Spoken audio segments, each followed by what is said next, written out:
네, 안녕하세요. 멘탈이 전부다의 철영입니다. 네, 고용지표 발표 주간에 2연타가 휘몰아친 오늘 시장은 강한 약세였습니다. 3대 지수가 모두 큰 폭으로 떨어졌는데 나스닥은 장중에 1.6%까지 하락했다가 후반부에 회복을 했는데 암호화폐 시장은 시간이 갈수록 낙폭을 키워서 비트코인이 장중에 3만 달러가 깨지기도 했습니다. 오늘은 무슨 일이 있었을까요? 일단 오늘 고용지표 2개가 동시에 발표된 하루였죠. 우선 매주 발표되는 실업수당 청구 건수는 무난했습니다. 지난주보다 1만 건 이상 증가했고 예상치보다도 많았는데요. 현재는 실업이 늘어나야 좋은 상황이기 때문에 나쁘지 않은 결과였죠. 근데 오늘 시장은 왜 이랬느냐? 오늘 시장의 통수를 강하게 때린 것은 급여 처리 업체인 오토매틱 데이터 프로세싱에서 발표한 민간 고용 보고서 때문이었습니다. 지난달보다 거의 2배 이상 증가한 50만 건에 가까운 고용이 증가했고 예측치도 2배 이상 뛰어넘는 매우 강력한 수치였습니다. 또한 최근래 추세 중에서도 단연 압도적으로 많은 고용 건수였는데요. 그야말로 폭증이라고까지 말할 수 있는 수준이었는데 안 그래도 고용이 강해서 문제인 이 시기에 이렇게나 강한 고용 지표가 발표되니 시장의 발작 버튼이 눌려져 버린 것이죠. 금리에 민감한 2년물 채권 금리는 한때 5%를 훌쩍 넘기기도 했는데 후반에 안정화되긴 했지만 여전히 5% 근처의 높은 수준을 유지하고 있습니다. 채권 수익률은 무위험 이자율로 인정이 되기 때문에 채권 수익률이 높아지게 되면 거의 모든 자산 시장은 위험 프리미엄이 부담되어 가격이 하락합니다.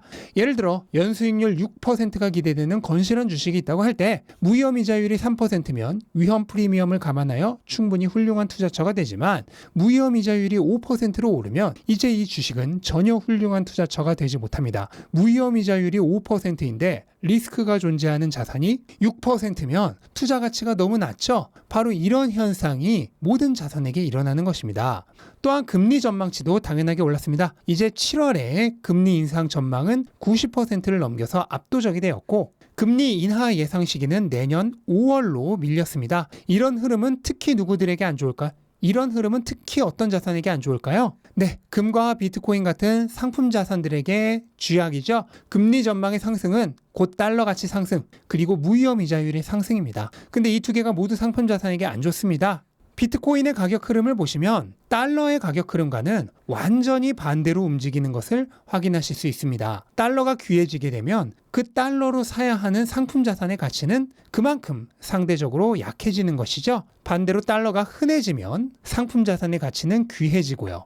반면 금과 비트코인의 가치는 거의 비슷하게 움직이는 것을 확인하실 수 있습니다. 같은 상품 자산이기 때문이죠. 또한 앞에서 말한 무위험 이자율이 오르게 되면 배당이나 이자가 없는 상품 자산의 매력도는 내려갑니다.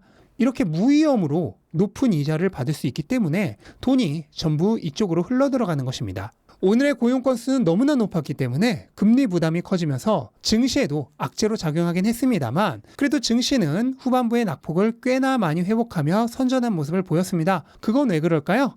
네, 이것도 자주 설명을 드렸죠. 고용이 강하다는 것은 그만큼 경제 기반이 튼튼하다는 것입니다. 한마디로 경기 침체 위험이 내려간 것입니다. 그렇게 되면 기업들이 튼실한 실적을 낼 확률이 높아진 것입니다. 펀더멘털적 가치가 상승한 것이죠. 그리고 이게 올라간 금리 전망을 어느 정도 상쇄해 준 것입니다.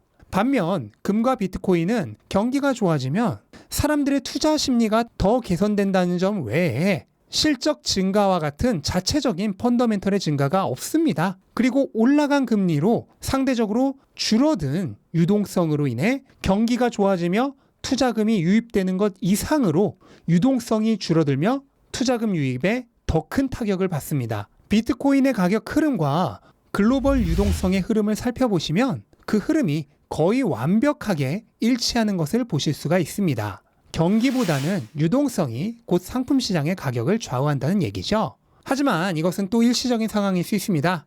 연준이 결국 금리를 계속 올리게 되면 그 영향으로 원래였으면 안 왔을 경기 침체가 올 가능성도 높습니다. 금리 인상 자체가 경기 침체의 트리거라는 사실은 잘 알려져 있죠. 그렇게 되어 경기 침체 문제가 다시 불거지고 연준이 금리를 내릴 생각이 보이면 이제는 반대로 증시가 약해지고 상품 자산이 뜨게 되죠. 그런데 이런 변화를 일일이 미리 읽고 왔다 갔다 하면서 대처할 수는 없습니다. 그래서 앞으로는 증권과 상품 자산을 동시에 투자하시는 편을 추천드린다고 제가 지속적으로 말씀을 드리고 있는 것입니다. 시간이 지난 후에 보시면 한쪽에만 투자한 경우보다 리스크 평준화 한쪽이 더 밸런스 있고 높은 수익률을 거두었을 가능성이 높을 것이라고 생각합니다. 그리고 증시와는 달리 비트코인의 경우 후반부에도 별로 반등하는 모습을 보이지 못했는데요. 일단 1차적으로 금리 전망의 상승이 증시보다는 비트코인에게 더 큰 악영향을 준다는 건 바로 앞에서 설명을 드렸고, 또 하나의 이유가 강제 청산 때문입니다. 여러 차례 말씀드렸듯 암호화폐 시장은 증시보다 파생상품 투자 금액이 훨씬 큽니다. 따라서 파생상품 시장에서의 강제 청산에 의해 가격이 크게 움직이는 경우가 많습니다.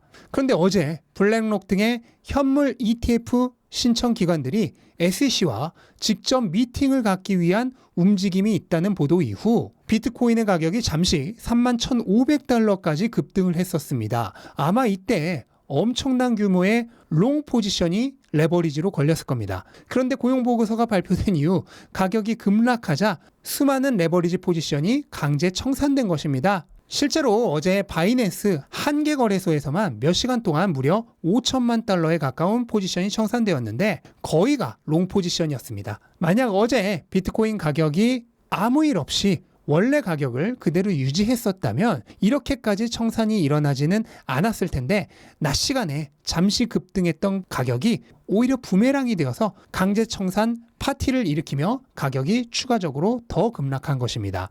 이처럼 암호화폐 시장은 변동성이 굉장히 클 수 있기 때문에 결코 급진적으로 투자를 해서는 안 되고 계획된 플랜을 가지고 현명하게 매수해야 효율적이고 안전하게 매집을 진행해 나갈 수 있습니다. 방법을 잘 모르겠다, 멘탈이 흔들린다 하시는 분들은 제가 진행하고 있는 비트코인 슈퍼사이클 프로젝트에 참여하시면 큰 도움이 되실 겁니다. 자세한 내용은 하단 고정 댓글 참조 부탁드리겠습니다. 자, 상황이 이러하다 보니 한국 시간으로 오늘 밤 발표될 6월 고용보고서가 또다시 운명의 날이 되어버렸습니다. 민간 고용보고서가 이 정도로 폭증하지 않았다면 이번에는 운명의 날까지는 아니었는데 현재는 일촉즉발의 상황까지 와 있다 보니 다시 운명의 날입니다. 고용보고서의 핵심 지표는 3개죠. 비농업 고용 건수, 실업률, 그리고 임금 상승률입니다.